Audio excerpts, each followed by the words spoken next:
Hello everybody, welcome to Casually Modernly Retelling of Classic Fairy Tales, the series where I tell you classic fairy tales in a modern manner. It's a bit different than my usual content, so I hope you enjoy. Today's story, Our Lady's Child, told from a modern perspective.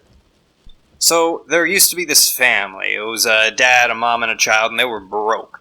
Dad was a woodcutter, worked in the forest cutting wood. Mom doesn't say, child, well, it's a baby, so it doesn't do much. Now, they don't have any money. They can't afford to feed the baby. So they're trying to figure everything out. One day, Dad goes off to work. He's off in the forest. He's cutting wood.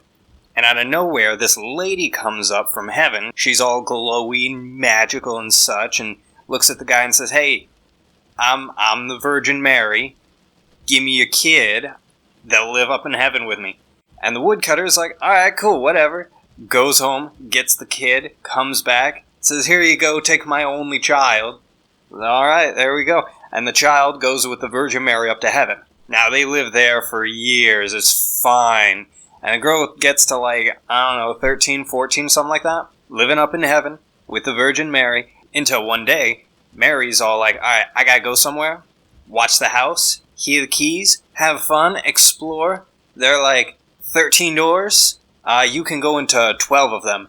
Do not open that 13th door. You open that 13th door, we gonna have a problem. By the way, this key right here, this tiny one, on this keychain, this one, that opens the 13th door. I'm showing you so you know which key not to use. Let me show you where that door is. That door is right here. Don't put this key in this door. Don't go in that door." And the kid's like, "Alright, that's fine. I don't care. I won't go in that door. It's fine."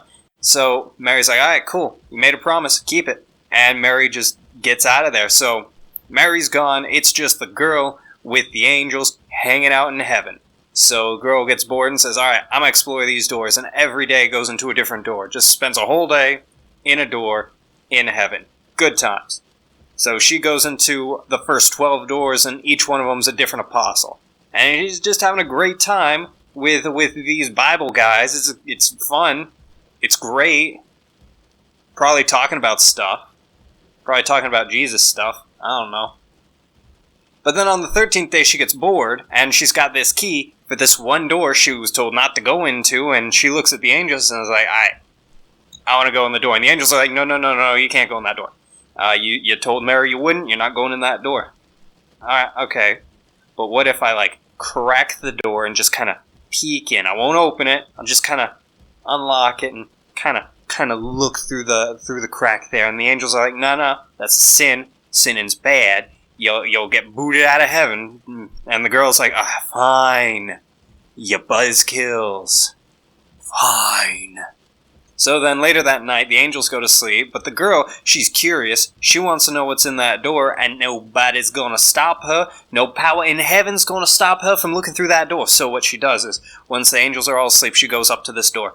And she kind of puts the key into the lock, turns it, and before she can even put anything on the handle, the door flings open, and boom, right in there, sweet baby Jesus.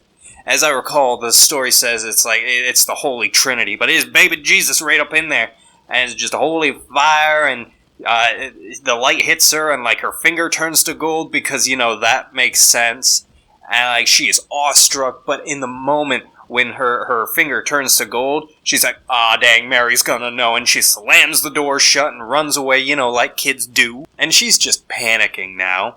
Little later, Mary comes back the next day. She could have waited one day. Heck, she could have just gone to bed and been fine. But no, she just had to open it. Anyway, Mary comes back the next day and comes up to the girl and is like, "Alright, I'm back. Give me my keys." So the girl gives Mary her keys back and is like, "Alright, cool. Now, by the way, did you go in that 13th door?" And the girl, because she's 13 or 14, says, "No, I didn't go in that door." Mary knows she lying, so it's like, "Did you go in that door?" And the girl's like, "No, I would never. I promised you, I wouldn't go in that door. I didn't go in that door." Mary asks her a third time, and you know that look. You know that parental look. Just looks at her, kind of over the glasses. "Did you go in that door?"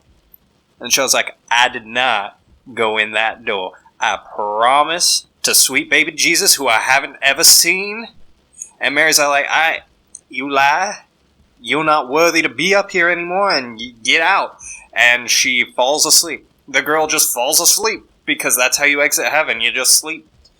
Falls asleep and wakes up in the middle of a forest, and she can't go anywhere, she can't do anything, she's stuck living in the forest, surviving off of what she can find, and on top of that, she can't talk, because she was going to talk to all of the forest critters, of course.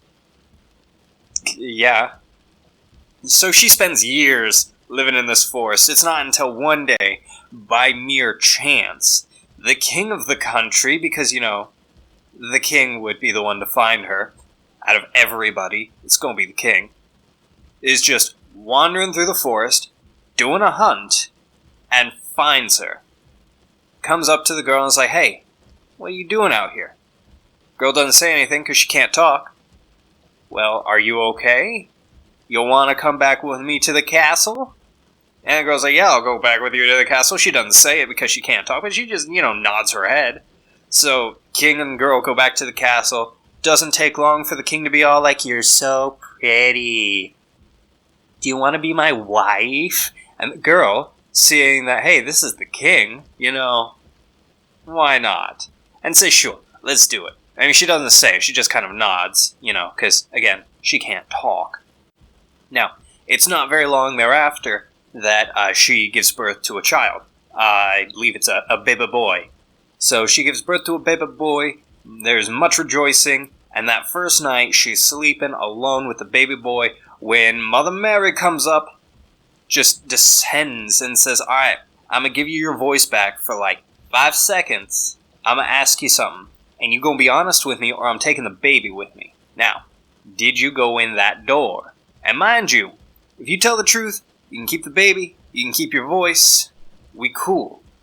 But if you lie to me, I'm taking that baby. So, gives her voice back, and the girl's all like, I did not go in that door. Mary's like, takes the baby, and just gets out of there. So then the people are all like, baby's gone. Was alone with the mother. The mother's a baby eater, because that's the natural response. Just the baby goes missing, obviously the mother ate the baby. It's a modest idea, a modest proposal of an idea, if you would. But that's their assumption. The king won't hear it. He's like, no. That's not what happened. I don't know what happened, but that's not what happened. So nothing gets done about it. A year goes by, she gives birth to another son, and is alone in her room sleeping with her baby when, boom, Mother Mary comes back again and is like, alright, same deal. You gonna tell me the truth, or I'm taking this baby too? Now again, it's the same deal. You tell me the truth, you get your voice back, and you can keep this baby. And you know what? I'm gonna add on to it. Not only do you keep your baby, you get your voice back, and you'll get your other kid back too. Now, here's your voice, you got 5 seconds. Go. And of course, the girl's all like, I did not open that door. I swear it unto sweet baby Jesus, whom I have never seen in my life. Mary's like, alright, cool. Takes the baby and just gets out of there. Now again, baby goes missing. This is the second baby that's gone missing when it was alone with the mother. She ate the baby. I don't care what the king says, she ate the baby, said all of the king's people. The advisors to the king were even all like, okay, king, my man, she might have eaten that baby. We got to do something about it. The king won't hear it. King's all like, alright, you going to shut up about my wife, or you going to die.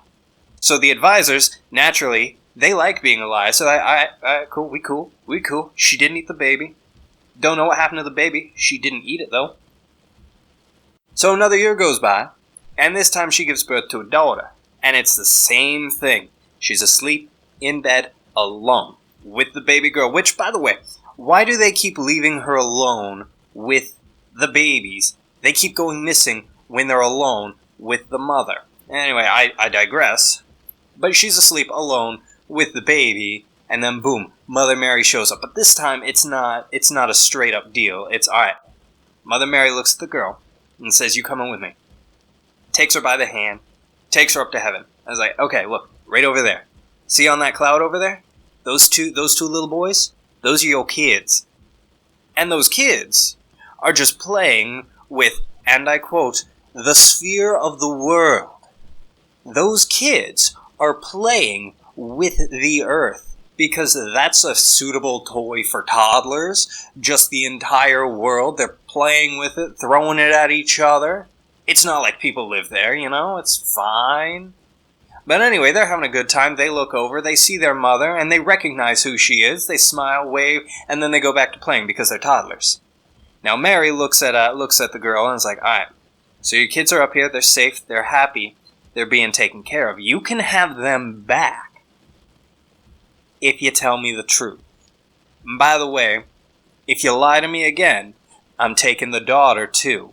Tell me the truth, you get everyone back, you get your voice back, and you get to keep your daughter. So you got 5 seconds, go.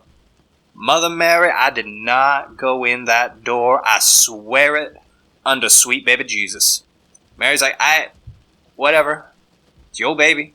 Takes the baby, and this time instead of falling asleep, the girl sinks out of heaven.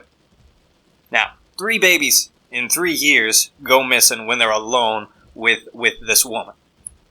She a baby eater. The people will not be quiet about it. The advisors will not be quiet about it. There's nothing the king can do. So they hold a trial, and they find that she's guilty of being a baby eater. So the king condemns her to be burnt at the stake, as you do.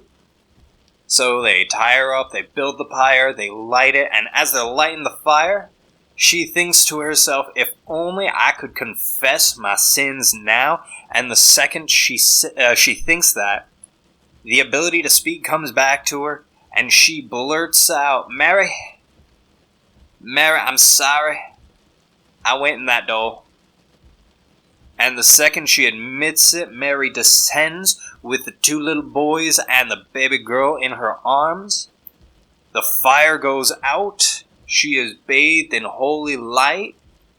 And Mary says to the girl, alright, that's all I wanted. If you're honest with me, we cool. Just don't lie to me. Moral of the story, don't lie to people that live in heaven. And that was the casually, modernly retelling of Our Lady's Child. I hope you have enjoyed, and we'll be back to our regularly scheduled program later. Goodbye, everyone.